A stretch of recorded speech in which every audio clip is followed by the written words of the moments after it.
చాలామందికి ఒక సందేహం.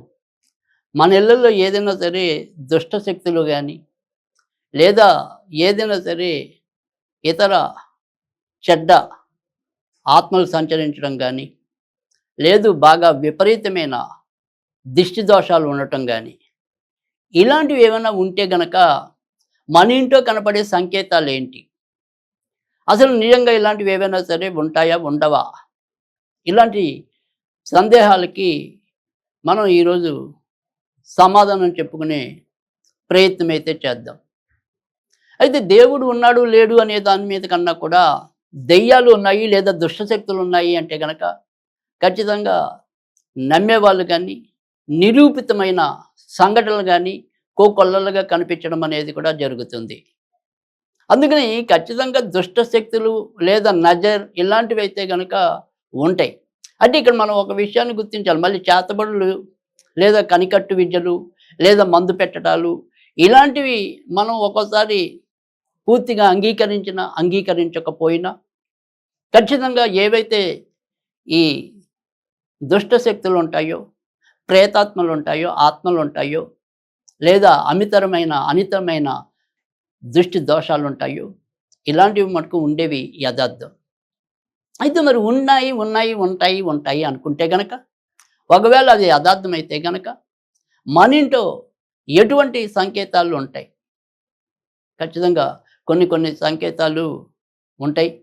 అవి ఏ రకంగా అంటే గనక, దేవుడికి మనం దీపం పెట్టినప్పుడు ఎటువంటి గాలి చొరబడకపోయినా ఉన్నట్టుండి అదంతట అదే కొండెక్కిపోవటం. తర్వాత దేవుడి దగ్గర మనం ఎంత శ్రద్ధాభక్తులతో కూర్చోవాలనుకుని ప్రయత్నించినప్పటికీ కూడా ఒక 5 నిమిషాలు గట్టిగా కూర్చున్నప్పటికీ ఒక రకమైన విసుగొచ్చేయటం, కాళ్ళు తిమ్మిరెక్కినట్టుగా ఉండటం, దేవుడి మీద ఎంత దృష్టి పెడదాం అనుకున్నప్పటికీ కూడా ఏవో తెలియని చెడ్డ ఊహలు మనసులో కలుగుతూ ఉండటం, ఇలాంటివన్నీ కూడా మనకి వ్యతిరేక శక్తుల యొక్క ప్రభావం ఆ ఇంట్లో ఉందని కూడా అర్థం చేసుకోవచ్చు.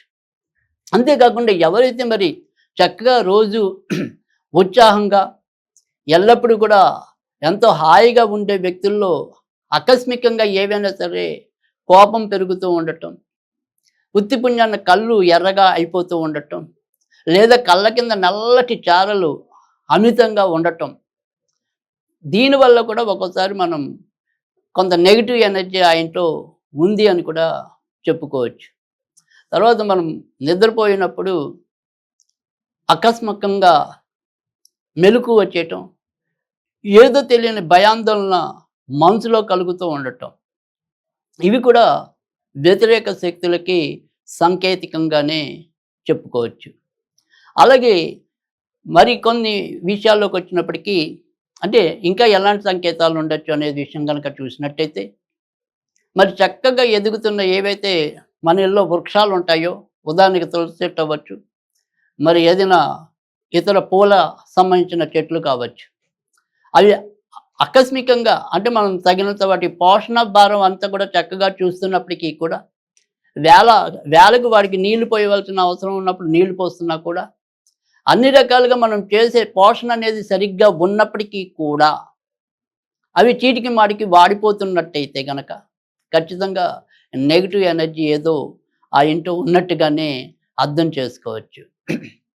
తర్వాత రెండోది, ఎప్పుడైనా సరే మన తలుపులు ఏవైనా తీసినప్పుడు ఎక్కువ శబ్దం అంటే కిర్ర కిర్ర అని చెప్పి మనకి శబ్దం వస్తూ ఉంటాయి. కానీ అలాంటివి రానియకుండా చూసుకోవటం అనేది చాలా అవసరం. అలాంటి చప్పుడు ఎక్కువైన కొద్దీ కూడా వ్యతిరేక శక్తుల ఆకర్షణకి అది కొంతవరకు దోహదపడడానికి కూడా అవకాశం ఎక్కువ ఉంటుంది.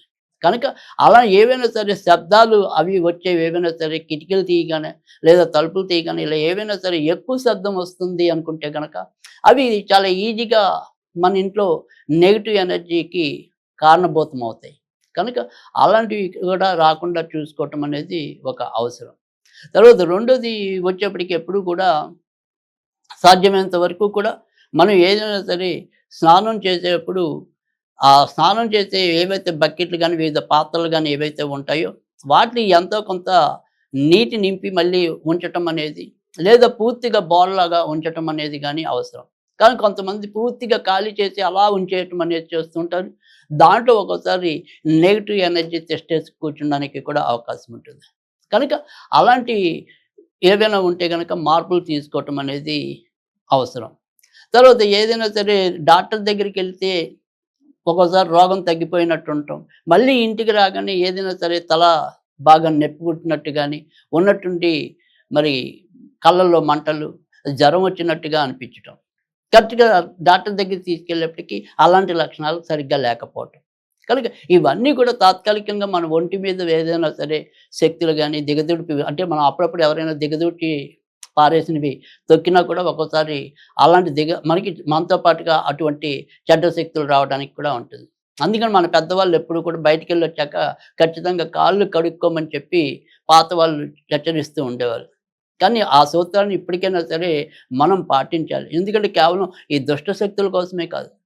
ఏదైనా సరే ఒక్కోసారి మనతో కూడా కొన్ని కొన్ని బ్యాక్టీరియా ఇలాంటివి ఏమైనా కూడా ఫామ్ అవ్వడానికి ఉంటుంది. కనుక ఖచ్చితంగా బయటికెళ్ళొచ్చిన ఎవరైనా సరే కాళ్ళు కడుక్కోవటం అనేది కూడా చాలా చక్కటి ఒక పరిహార మార్గం ఇలాంటి నజరున్న వాళ్ళకి.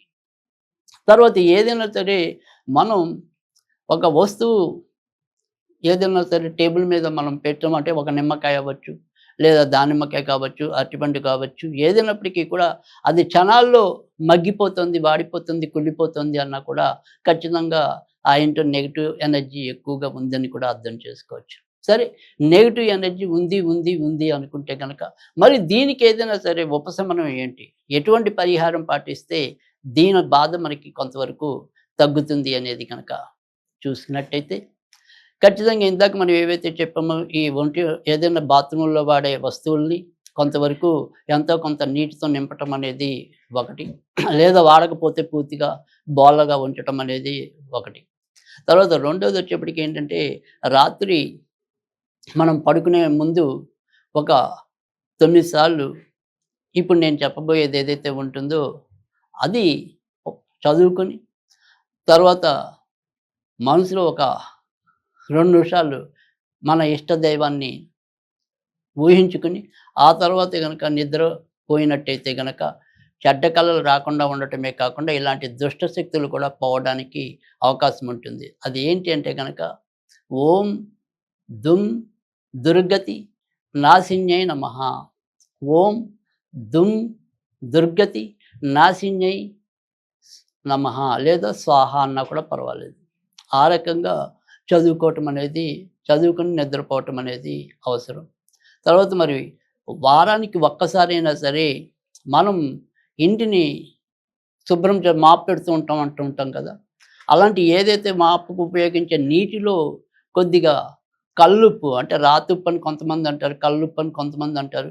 సో, ప్రస్తుతం లభించే సాల్ట్ కాకుండా ఏదైతే ఆ ఉప్పు ఉంటుందో కొద్దిగా ఉప్పుని కలిపి మన యొక్క ఇంటిని శుభ్రం చేసినట్టయితే ఖచ్చితంగా నెగెటివ్ ఎనర్జీ ఏదైనా ఉంటే కూడా పోతుంది. ఇలా కనీసం వారానికో 10 రోజులకో ఒక్కసారి ఈ రకంగా ఇల్లు తుడవటం అనేది కూడా అవసరం.